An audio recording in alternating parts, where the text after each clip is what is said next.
Hey, what's up everyone? Enan here from Droid Mania. Now you may have noticed that the number of videos I produce each week has begun to slow.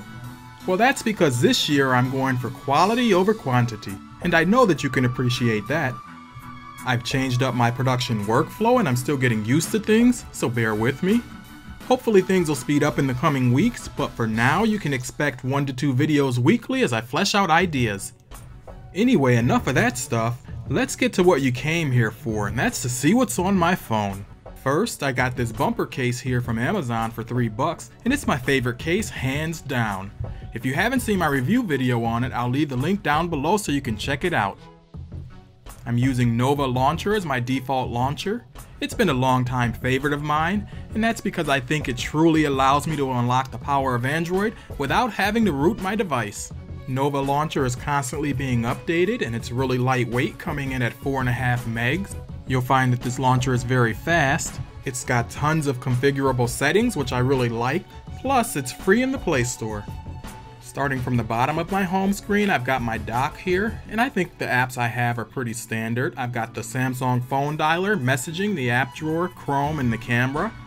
One thing I really like about Nova Launcher is that it allows me to add the lollipop animation to my app drawer button, and that's really cool.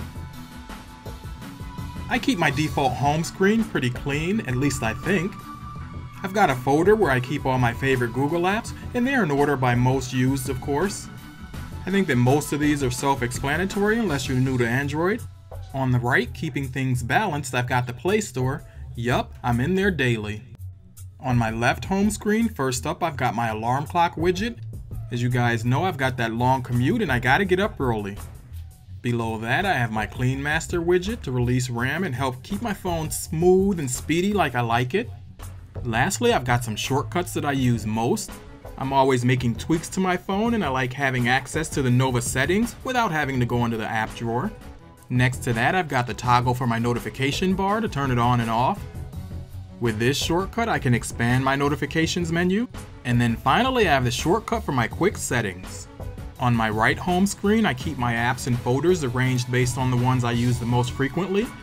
For me, that's the entertainment folder, and it's got primarily video and sports related apps. Right now, Amazon Instant Video is getting a lot of use, and that's because I'm watching The Wire, which, by the way, if you haven't seen, is a great show. I've also got my Xfinity cable TV remote in this folder, and that comes in handy when I can't find the remote or when I just want to set my DVR to record something. I use the apps in my social folder the second most. That's why I have them underneath the entertainment folder. I probably use WhatsApp the most, followed by Drippler as a close second. I really like this app because it brings the latest and greatest information, trending topics, and news right to my fingertips. Plus, I don't have to do any digging. Android Central gives you a lot of Android information in a central location. You've got some filters and several menu options to help you quickly find what you're looking for. It's got a nice night mode in case you do reading on the bus or in dark places like I do. I think that it's nice that they've included that. I find it easy on the eyes and I actually enjoy it. Next up, I have another news aggregator called Zeit. What I like about this app is that it's very light and clean. When you install it, you choose the categories that interest you the most and have the stories fed right to you. It's a refreshing take on reading the news. Next, I have a screen off and lock app. I use this app when I quickly want to lock my phone without having to hit the power button. It comes in handy for me when I'm on the bus or train watching a video down to the last minute. I can quickly hit that button and off goes the screen. Next, we have the Kindle app because I love to read. I can do it as much as I want whenever I want. For me, Kindle is my go-to app and I love the fact that I can carry my digital library with me when I'm on the go. If you're a Prime member like me and invested in the Amazon ecosystem, having the Kindle app is a must to take advantage of your free perks. And I gotta admit, I like the fact that Amazon makes recommendations based on my reading habits. In my games folder, you'll find Star Wars Commander, Soulcraft 2, Marvel Champions, and of course Shredded, which is one of my favorites. I also keep games in this folder that I just recently started playing, like Order and Chaos or Air Supremacy. I'll also be trying out WWE Immortals. I take a lot of pictures on my phone, so I'm constantly in my photo gallery, and right now I'm testing out a gallery app called Pictures. It's free on the Play Store, and I gotta say, so far I'm pretty impressed. Next, I have my banking apps, but no need to talk about those. Then there's my shopping folder, which I keep my apps to buy all my tech. Did you know with the Walmart app you get money back by scanning your receipts? I mean, who couldn't use extra cash?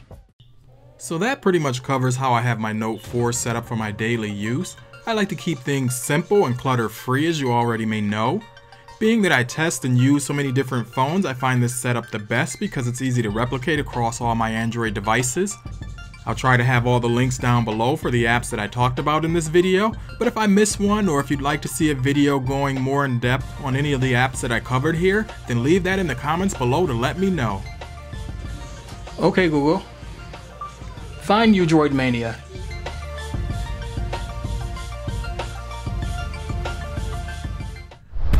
Okay, so there you have it. If you've enjoyed this video, then now would be the time to rate and comment. If you're new to the channel, don't forget to hit that subscribe button before you go. And as always, I'd like to thank you for watching, and I'll talk to you in my next one.